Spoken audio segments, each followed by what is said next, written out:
नमस्कार दोस्तों, हमारे YouTube चैनल में आपका स्वागत है। यदि आपके पास समय की कमी है और आप चुस्त दुरुस्त रहने का कोई नुस्खा ढूंढ रहे हैं तो ये वीडियो आपके लिए ही है। हमारे ऋषियों ने मंत्र और व्यायाम सहित एक ऐसी प्रणाली विकसित की है जिसमें सूर्य उपासना का भी समन्वय हो जाता है। इसे सूर्य नमस्कार कहते हैं। इसमें कुल 12 आसनों का समावेश होता है। हमारी शारीरिक शक्ति की उत्पत्ति, स्थिति तथा वृद्धि सूर्य पर आधारित है। जो लोग सूर्य स्नान करते हैं, सूर्य उपासना करते हैं, वे सदैव स्वस्थ रहते हैं। सूर्य नमस्कार से शरीर की रक्त संचारण प्रणाली, श्वास प्रश्वास की कार्य प्रणाली और पाचन प्रणाली आदि पर असरकारक प्रभाव पड़ता है। यह अनेक प्रकार के रोगों के कारणों को दूर करने में मदद करता है। सूर्य नमस्कार के नियमित अभ्यास से शारीरिक और मानसिक स्फूर्ति के साथ साथ विचार शक्ति और स्मरण शक्ति तीव्र होती है। सूर्य नमस्कार प्रातःकाल खाली पेट करना उचित होता है।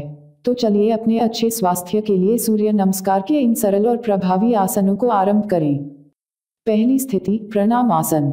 अपने आसन के किनारे पर खड़े हो जाएं। अपने दोनों पंजे एक साथ जोड़कर रखें और पूरा वजन दोनों पैरों पर समान रूप से डालें। अपनी छाती फुलाएं और कंधे ढीले रखें।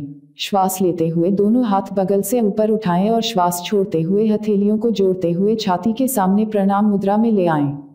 दूसरी स्थिति, हस्तपाद आसन। श्वास लेते हुए हाथों को ऊपर उठाएं और पीछे ले जाएं व बाजुओं की द्विशिर पेशियों को कानों के समीप रखें। इस आसन में पूरे शरीर को एड़ियों से लेकर हाथों की उंगलियों तक सभी अंगों को ऊपर की तरफ खींचने का प्रयास करें।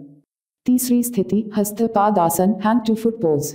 श्वास छोड़ते हुए व रीढ़ की हड्डी सीधी रखते हुए कमर से आगे झुकें। पूरी तरह श्वास छोड़ते हुए दोनों हाथों को पंजों के समीप जमीन पर रखें। चौथी स्थिति, अश्व संचालन आसन। श्वास लेते हुए जितना संभव हो दाहिना पैर पीछे ले जाएं। दाहिने घुटने को जमीन पर रख सकते हैं। दृष्टि को ऊपर की ओर ले जाएं। पांचवी स्थिति, दंडासन। श्वास लेते हुए बाएं पैर को पीछे ले जाएं और संपूर्ण शरीर को सीधी रेखा में रखें। छठी स्थिति, अष्टांग नमस्कार। आराम से दोनों घुटने जमीन पर लाएं और श्वास छोड़ें। अपने कूल्हों को पीछे ऊपर की ओर उठाएं। पूरे शरीर को आगे की ओर खिसकाएं। अपनी छाती और ठुड्डी को जमीन से छुएं। अपने कूल्हों को थोड़ा उठाकर ही रखें। अब 2 हाथ, 2 पैर, 2 घुटने, छाती और ठुड्डी जमीन को छूते हुए होंगे। सातवीं स्थिति, भुजंगासन। आगे की ओर सरकते हुए भुजंगासन में छाती को उठाएं। कुहनियां मुड़ी रह सकती हैं। कंधे कानों से दूर और दृष्टि ऊपर की ओर रखें। आठवीं स्थिति, पर्वतासन। श्वास छोड़ते हुए कूल्हों और रीढ़ की हड्डी के निचले भाग को ऊपर उठाएं। छाती को नीचे झुकाकर एक उल्टे वी के आकार में आ जाएं। नौवीं स्थिति, अश्वसंचालन आसन। श्वास लेते हुए दाहिना पैर दोनों हाथों के बीच ले जाएं। बाएं घुटने को जमीन पर रख सकते हैं। दृष्टि ऊपर की ओर रखें। 10वीं स्थिति, हस्तपाद आसन। श्वास छोड़ते हुए बाएं पैर को आगे लाएं। हथेलियों को जमीन पर ही रहने दें। अगर जरूरत हो तो घुटने मोड़ सकते हैं। 11वीं स्थिति, हस्तोत्थान आसन। श्वास लेते हुए रीढ़ की हड्डी को धीरे धीरे ऊपर लाएं। हाथों को ऊपर और पीछे की ओर ले जाएं। कूल्हों को आगे की तरफ धकेलें।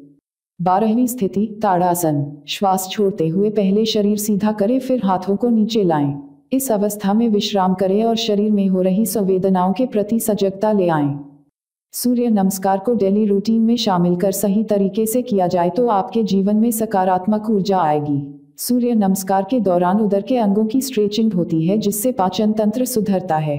जिन लोगों को कब्ज, अपच या पेट में जलन की शिकायत होती है उन्हें हर सुबह खाली पेट सूर्य नमस्कार करना फायदेमंद होगा।